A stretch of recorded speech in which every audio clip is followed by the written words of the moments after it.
स्वागत है एक बार फिर से आपका। और आज चर्चा हो रही है मार्केट हाई के करीब है तो अप्रोच क्या होना चाहिए। और अगर आप ये मन बना रहे हो, अब ये कन्विंस हो गए हैं कि मार्केट में एक बड़ी तेज़ी यहाँ से आगे बनने जा रही है और बन रही है, तो आपको कहाँ निवेश करना चाहिए या किन सेक्टर्स की तरफ देखना चाहिए। मैं कुछ नंबर्स रखता हूँ, उसके बाद चर्चा शुरू करते हैं। बैंक तो आप देख ही रहे हैं, लाइफ हाई बना चुका है वो। ऑटो इंडेक्स जो बहुत धीरे धीरे चल रहा था, उसने 31 मार्च से टिल डेट 20% का गेन कर लिया है। कैपिटल गुड्स में आइए 14% की तेज़ी है। एफएमसीजी में 11%, ये मैं इंडेक्स लेवल पे आपको बता रहा हूँ। मेटल भी 10% चल चुका है।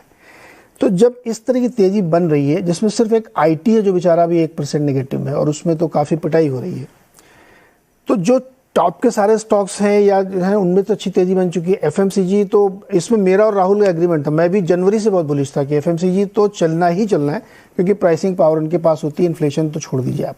सुदीप सर, ये सारे अच्छे वाले सेक्टर तो भाग चुके हैं अभी, अब क्या इसमें भी और ढूंढना पॉसिबल है या कुछ और आइडिया रखेंगे आप? नहीं जी, बिल्कुल ढूंढना पॉसिबल है। और भी दो चार सेक्टर में जरूर बताना चाहूंगा। डोमेस्टिक फार्मा, इसमें भी बहुत अच्छा ट्रैक्शन हम लोगों को लग रहा है और उस पर जरूर ध्यान देना चाहिए। आपने स्पेसिफिकली सीमेंट का बात नहीं किया और पर उसमें राहुल जी ने बताया था सीमेंट का बात, and I completely agree with जो आर्गुमेंट राहुल ने बताया था। सीमेंट में आप किसी भी स्टॉक ले लो और आप 2 साल का टाइम होराइजन ले लो, आपको बहुत अच्छा फायदा मिलेगा। एफएमसीजी में स्पेसिफिकली मैं बताना चाहूंगा, जो आप परसेंटेज दिखा रहे हैं, इसमें आईटीसी का कंट्रीब्यूशन सबसे ज्यादा है। पर आने वाले दिनों में मुझे लगता है कि HUL, डाबर जैसे कंपनीज जिनका रूरल मार्केट में बहुत बड़ा हिस्सा बिजनेस का है, वहां पे अच्छा ग्रोथ देखने को मिलेगा। जैसे जैसे रूरल मार्केट का इकोनॉमी इंप्रूव करेगा, तो ये स्पेसिफिकली मैं बताना चाहूंगा। इसके अलावा मैं ये बताना चाहूंगा कि ऑटो और मेटल्स, इसमें मेरे व्यूज थोड़े अलग हैं। मेटल्स में तो मेरा अवॉइड रिकमेंडेशन रहेगा, क्योंकि चाइना में जो मेटल का सबसे बड़ा दुनिया का कंज्यूमर है और मेटल प्राइसेस कुछ हद तक चाइना के डिमांड के ऊपर डिपेंड करता है, वहां पे ग्रोथ एक्सपेक्टेशन के मुताबिक नहीं हो रहा है और शायद ऐसा कुछ बड़ा ग्रोथ दिखेगा भी नहीं, क्योंकि उनका फोकस डोमेस्टिक कंजम्पशन एनकरेज करने में है, as oppose to infrastructure build and cap goods build. So शायद मेटल्स में बहुत बड़ा रैली चाइना में देखने को नहीं मिलेगा और इंडियन मेटल्स भी दबाव में रहेंगे, यही मुझे लगता है। ऑटो सेक्टर ओवरऑल में मेरा व्यू है कि ऑटो एंसिलरीज पे फोकस करना चाहिए। ऑटो में दिक्कत यह है कि ईवी को लेके बहुत एक्साइटमेंट है। मैं डिनाई नहीं करता हूं कि EV is the way forward, पर कौन सा कंपनी ईवी में विन करेगा, कौन सा कंपनी लैगार्ड रहेगा, ये बताना बहुत मुश्किल है। ये मेरे ख्याल से कोई एक्सपर्ट दुनिया में बता नहीं पाएगा कि कौन सा कंपनी ईवी में लीडर बनेगा, कौन सा कंपनी परफॉर्म नहीं कर पाएगा। तो यहाँ पे बेट करना थोड़ा डिफिकल्ट लग रहा है और अवॉइडेबल लग रहा है। अगर किसी चीज में बेट करना है ऑटो में, एंसिलरी में बेट किया जा सकता है, क्योंकि वहां पे बहुत अच्छा सेकुलर ग्रोथ देखने को मिलेगा, क्योंकि उनके लिए ईवी इंडस्ट्री को सप्लाई करना मुश्किल नहीं है। बहुत सारे एंसिलरी कंपनीज ऐसे हैं जो कि ऑलरेडी कर रहे हैं, ग्लोबल ओएमसी के साथ लिंक्ड है, और ट्वीक करना भी उनके लिए प्रोडक्शन लाइन इतनी बड़ी बात नहीं है, जो कि ट्रेडिशनल इंजन मैन्युफैक्चरर्स के लिए, ऑटो कंपनीज के लिए है। सीमेंट कंसेंसस भाई, राहुल जी आपने कहा था सीमेंट में कुछ भी खरीद लें। अच्छा, बैंक और फाइनेंस में नहीं लग रहा आपको कि और बहुत बड़ी तेजी इसमें बनेगी? राहुल नहीं, आप रिपीट करेंगे नीना जी, सॉरी। मैंने कहा कि सीमेंट में तो आपकी और सुदीप जी की कंसेंसस हो गई कि आप इसमें तो अभी कुछ भी आप कहीं भी खरीदें, लेकिन और बहुत सारे सेक्टर हैं, उसमें उन्होंने ऑटो मेटल के बारे में भी बताया, एफएमसीजी के बारे में बताया। एफएमसीजी आपका बड़ा फेवरेट सेक्टर, आप किसको रडार पे रखेंगे? और बैंक और फाइनेंस में, खासतौर पे माइक्रो फाइनेंस पे कोई आइडिया आपका? माइक्रो फाइनेंस पे आई थिंक नीरज जी अगर खेलें तो there are ways to play it. I think एक तरफ से आप इंडसइंड बैंक को भी खेल सकते हैं, क्योंकि उन्होंने भारत फाइनेंशियल को अक्वायर कर लिया था। You can play through Equitas, क्योंकि वहां पे एक मर्जर भी हो गया था। तो I think there are ways to play it. Bandhan is also probably a way to play it. So I think ऐसे कुछ नाम हैं एनबीएफसीज में जहां पे या और माइक्रो फाइनेंस में जहां पे हम खेल सकते हैं. एक इंटरेस्टिंग चीज नीरज जी, क्योंकि देखिए हम 18,000 almost we are practically at new highs. Gold finance में not be such a bad option as well, because अगर हम पोर्टफोलियो एलोकेशन फिलहाल तो हम सिर्फ स्टॉक्स जो सेक्टर्स की बात कर रहे हैं, कितना वेटेज कहाँ होना चाहिए, लेकिन एज एन एसेट क्लास अगर आप एलोकेट कर रहे हैं और अगर आप गोल्ड की तरफ भी थोड़ा आपका झुकाव है, तो I think gold finance could be good. SBI के प्रेजेंटेशन में भी उन्होंने काफी समय गोल्ड फाइनेंस पे दिया हुआ है. तो you can look to play it either through a very large bank that's doing well, और you can look to play through Muthoot और मनप्पुरम.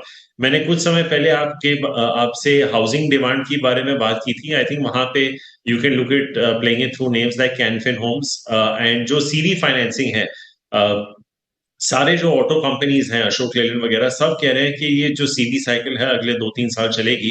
तो मुझे लगता है नेम्स लाइक चोला, एमएनएम फाइनेंस, सुंदरम फाइनेंस, तो ये जो नॉन बैंकिंग फाइनेंशियल कंपनीज और एसएमईज और जो माइक्रो फाइनेंस कंपनीज हैं, इनमें भी आई थिंक अभी काफी वैल्यूएशन कंफर्ट है, क्योंकि काफी हद तक चल चुके हैं. आप सुदीप जी से पूछ रहे थे कि सब कुछ इतना चल चुका है, वैल्यू कहाँ है, लेकिन कभी कभी क्या होता है नीरज जी कि आप इतने डिप्रेस्ड बेस पे चल रहे हैं कि चल जाने के बाद भी उसमें थोड़ा बहुत जूस रहता है. और जैसे सुदीप जी आईटीसी की बात कर रहे थे, आईटीसी पिछले 1 साल में डबल हो गया, लेकिन अभी भी उसके वैल्यूएशंस अगर आप बाकी सेक्टर से कंपेयर करें तो it will be coming to at almost 30-40% discount. तो ऐसा नहीं है कि just because the stock has done well it can't continue to do well. मेरे को लगता है कि जो आपने जिक्र किया एनबीएफसीज और माइक्रो फाइनेंस का, इनमें अभी बहुत जूस बाकी है. और I think these stocks and this particular sector or this part of the banking and financial services industry can easily look at compounding at 20%.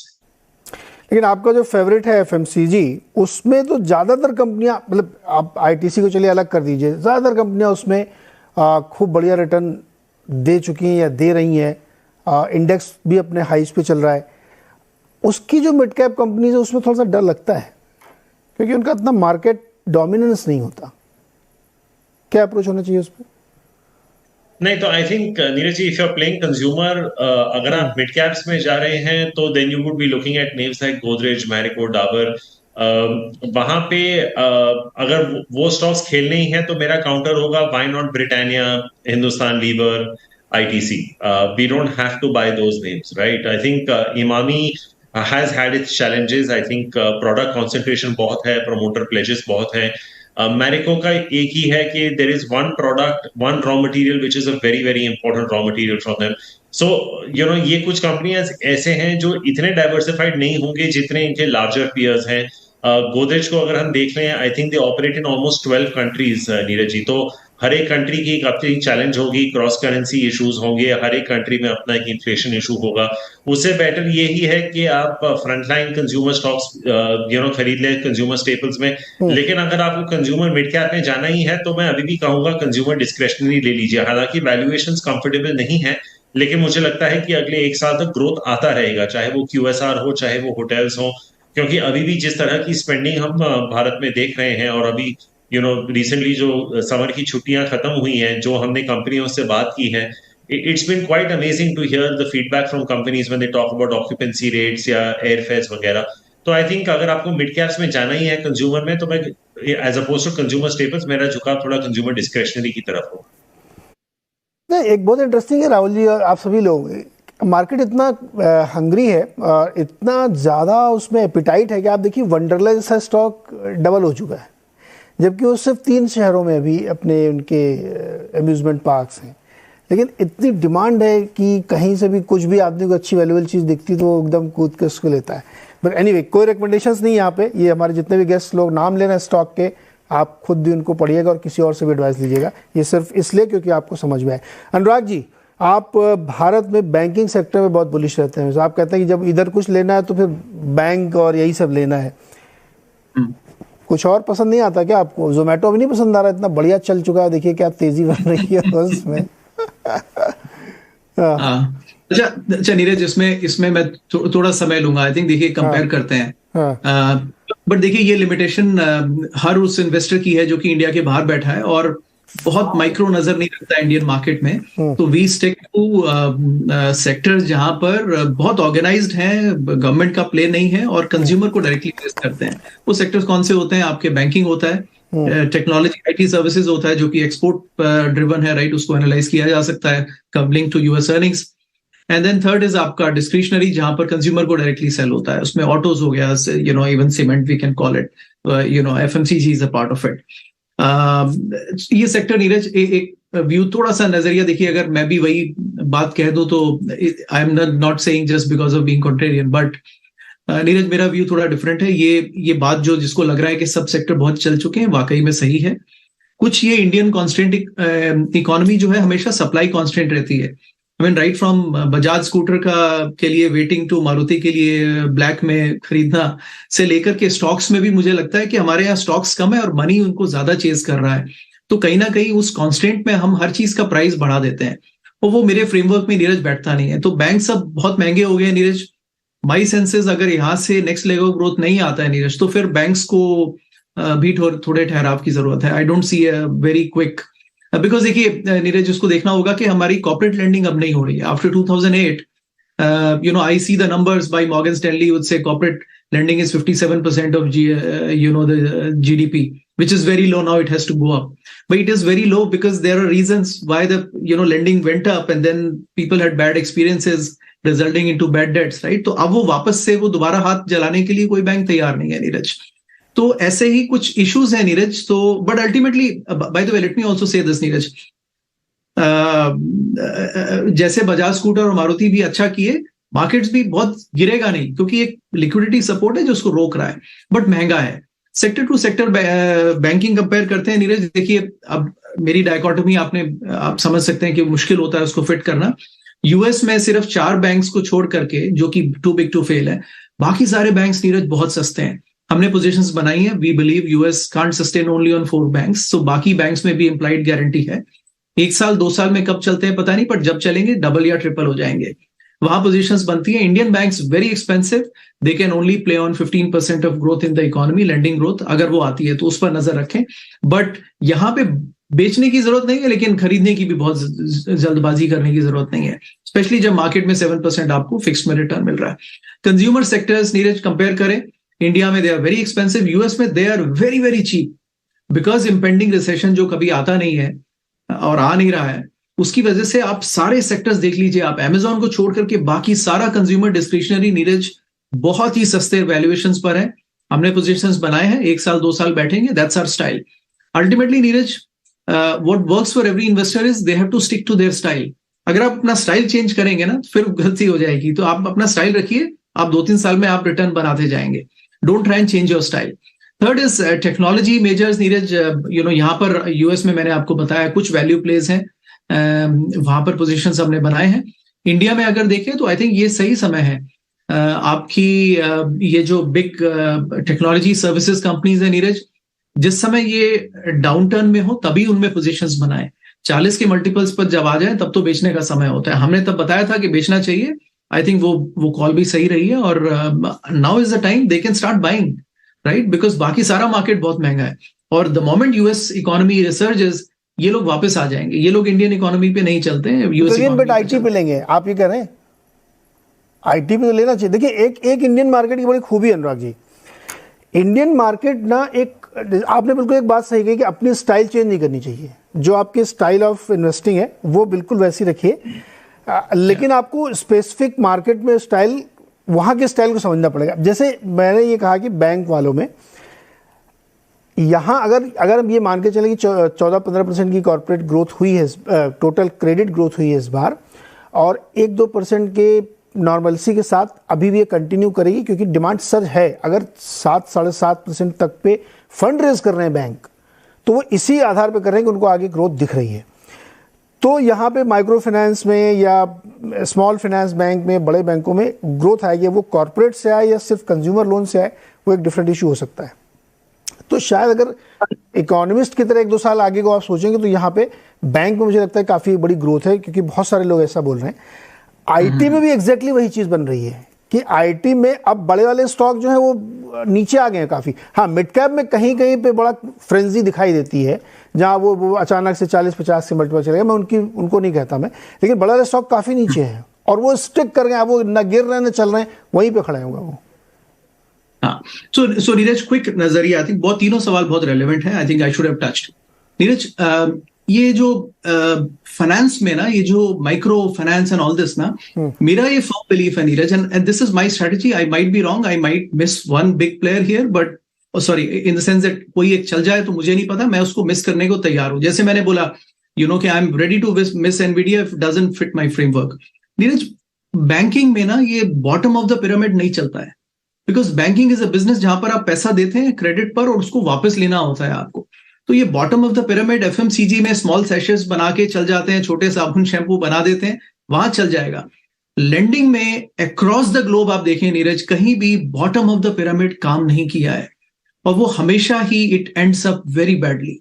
और हमें मतलब एमबीए दिनों से मैं वो माइक्रो फाइनेंस की बांग्लादेश में स्टोरी सुनता हूं, क्या हुआ उसका, Grameen bank and all this, right, वो कभी भी बड़ा नहीं बनता नीरज। तो always be very scared if a bank grows too fast. Second, it goes into microfinance. Banking is always money lies where the money is, which is at the top. Bottom of the pyramid, banking में नहीं चलता है। तो I would stay away, Neeraj, from those companies or those dreams which are trying to be built upon. Second, Neeraj, Indian story is broadly about big companies. देखिए, US में भी broadly 60-70% of the market share her sector में top 3-4 players के पास में है।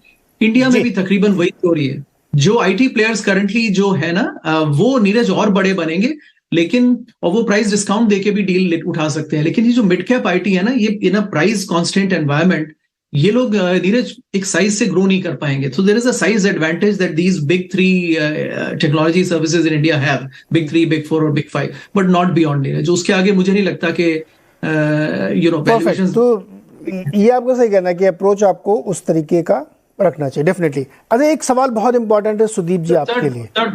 Third point, sorry Neeraj, एक बहुत briefly रखिएगा सर। बहुत ब्रीफली। हाँ sorry Neeraj, new age companies आपने पूछा नीरज। नहीं, वो तो मैंने ऐसे जोकिंगली पूछा था आपसे, नॉट वेरी सीरियस। हाँ। तो नीरज, जोमेटो बोलिए, it's no Neeraj, these companies will not make money. ये सिर्फ आप देखिए नई स्टोरी आएंगी, वो फिर से नई कहानी कोई आ जाएगी। अल्टीमेटली इनका 75% शेयर अभी भी प्राइवेट इक्विटी के पास है। वो हर साल एक झोले में से नई स्टोरी निकालेंगे और अपना स्टेक ऑफलोड करेंगे, अल्टीमेटली रिटेल कंज्यूमर को महंगे में देंगे। I shun the mutual funds which are buying these stories, and they are doing disservice to the retail investors. They should stay away from it. These companies will not make money for next 5 years, Neeraj. Okay. They will not make money. Okay, sir. अनुराग, रोकूंगा मैं आपको। सुदीप जी, बहुत quickly मेरे जवाब जी। IEX में जो आज हुआ, do you agree कि ऐसा होना चाहिए? बिल्कुल नहीं नीरज जी। आई थिंक पहली बात तो है, IEX में कुछ दिनों से परफॉर्मेंस का प्रॉब्लम चल रहा था, पर ये जो हुआ, जो पूलिंग के जरिए प्राइस डिस्कवरी होगा, उससे IEX का बिजनेस रैशनल में ही क्वेश्चन आ जाता है। क्योंकि वो प्राइस डिस्कवरी अगर उन IEX के पास नहीं रहा तो IEX का यूटिलिटी क्या रहेगा? अगर पूल करके, बाकी सब एक्सचेंज के साथ पूल करके सेंट्रली कोई अदर मैकेनिज्म के जरिए प्राइस डिस्कवरी हो, तो फिर IEX का रोल ही खत्म हो जाता है। तो आई थिंक एक बहुत बड़ा सवाल खड़ा हो जाता है, जो रेगुलेटरी जो फियाट, ये कैसे अचानक कैसे आता है, शेयर होल्डर्स है, लिस्टेड स्पेस में है, तो थोड़ा कंसर्न आता है investor, as an investor, as a market expert, कि ऐसे स्टेप्स शायद नहीं लिए जाने चाहिए। ये बहुत सोच समझ के ऐसे स्टेप्स अनाउंस भी करने चाहिए। शायद जो कंपनी की तरफ से बयान आया कि कंसल्टेशन होगा, इस पे फिर फाइनल डिसीजन लिया जाएगा, शायद ऐसे ही होगा, पर ऐसे अनाउंसमेंट्स भी नहीं आने चाहिए। ऐसे अनाउंसमेंट नहीं आने चाहिए, क्योंकि जब भी ऐसे फैसले तो उसमें इन्वेस्टर्स के लिए भी सोचना चाहिए कि आप उसके पूरे बिजनेस मॉडल पे ही क्वेश्चन मार्क अगर लगा देंगे तो बहुत दिक्कत हो जाएगी। तो मुझे लगता है कि शायद इस पे आगे हो सकता है कुछ सोचे गवर्नमेंट, या कुछ ऐसा करे भी। फिलहाल आज के लिए इतना ही। बहुत बहुत शुक्रिया आप सारे मेहमानों का जुड़ने के लिए और अपने वैल्यूएबल थॉट्स हमारे दर्शकों के साथ शेयर करने के लिए। एंजॉय करिए, हेल्थ का ध्यान रखिए। अगले हफ्ते फिर मिलेंगे। बहुत बहुत शुक्रिया।